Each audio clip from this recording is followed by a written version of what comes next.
Hello guys and welcome back to Code with Rashid. In the previous lecture we learnt functions in Python. Now in this lecture we shall talk about lambda function. A lambda function is similar in functionality with the normal function. The only difference is that a lambda function is a one-liner function and it has got no name, means it's a nameless function, also known as anonymous function. So how do we define a lambda function? To define a lambda function, we will use the keyword lambda, then arguments, it could be one argument or n number of arguments, and finally the expression. So this is the signature of a lambda function. Now we shall see some examples of it. Let's say we want to write a function that performs sum between two numbers. So we shall write lambda x and y, then the expression, that is x plus y. Now we shall assign this function to a variable sum. So in this lambda function we are taking two arguments x and y and performing the sum operation. Now let's call this function and pass to numbers 10 and 15 and also print the result. So you shall see that we have got 25 as an output. So this is a very basic definition of a lambda function. Now you might be wondering, why are we using the lambda function if we could achieve the same result using normal function? The basic usage of a lambda function is in those scenarios where we need a nameless function for a short period of time. Let's see this in some examples. Let's say we have got a Python function filter that filters the list. How does it work? This function takes the first argument as a function and the second argument is a list of items. So let's say we have got numbers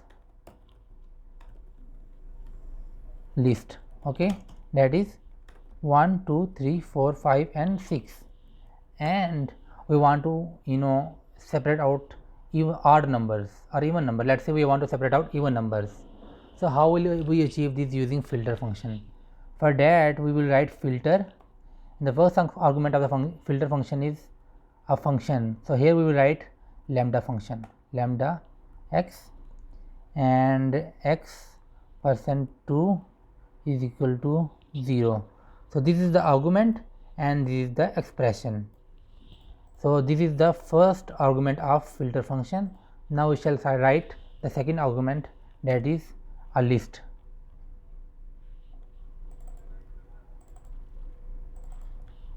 So now what will happen? This filter function will take each item of the list each item of the list and perform this operation. So if this function will return true, filter function will keep the item, otherwise it will throw it away.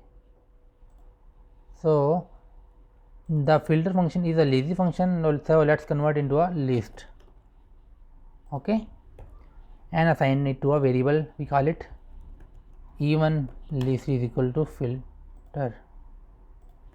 Now let's simply, we have got a missing is equal to sign here. Now let's simply print this, print even list.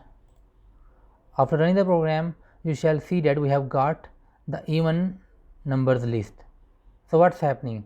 First of all, it will take 1 and pass it into this function. 1% 2 is not equal to 0, so filter function will ignore this element. Again, now it will take the second element of the list and perform this function again. In this case 2% 2 is 0, so the expression is true, so filter function will keep this element, and 3 is an odd number, so it will be ignored. Similarly 4% 2 is 0, so filter function will keep this element. So as a final output we have got all those numbers which are even. So this is the first use case of a lambda function. Now we shall see the second use case, that is map function. A map function is a function that takes first argument as a function and the second argument is a list of items. So let's say we have got a list numbers list again. Okay, and we want to print the square of each number. So how shall we achieve this using map function? So we shall write map. The first argument is a function, so we shall use the lambda function here, lambda x into x,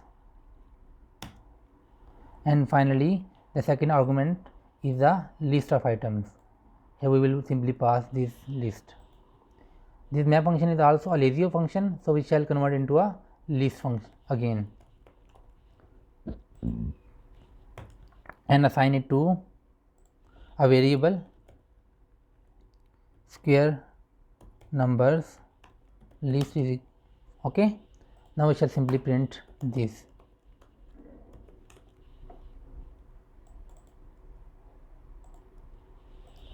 So how does the map function works? The map function take each item of the list and perform this function and return the output of this function. So now let's run this program and see the output. So after running this program, we can see that we have got the square of each number. So how is it working? Let's see it. So in the first iteration, it took the first element of the list, that is 1, and performed this function. So 1 into 1 is 1, so it has returned 1. And then it took the second iteration and the element was 2, so it performed the operation 2 into 2, the output is 4, so it has returned 4. So similarly it performed 3 into 3, that is 9, 4 into 4, that is 16, 5 into 5, 25, and 6 into 6, 36. So this is a map function. So guys, this was the lambda function and its usage. I hope you have understood this concept. Please, if you like our video, subscribe to our channel. Thank you and take care.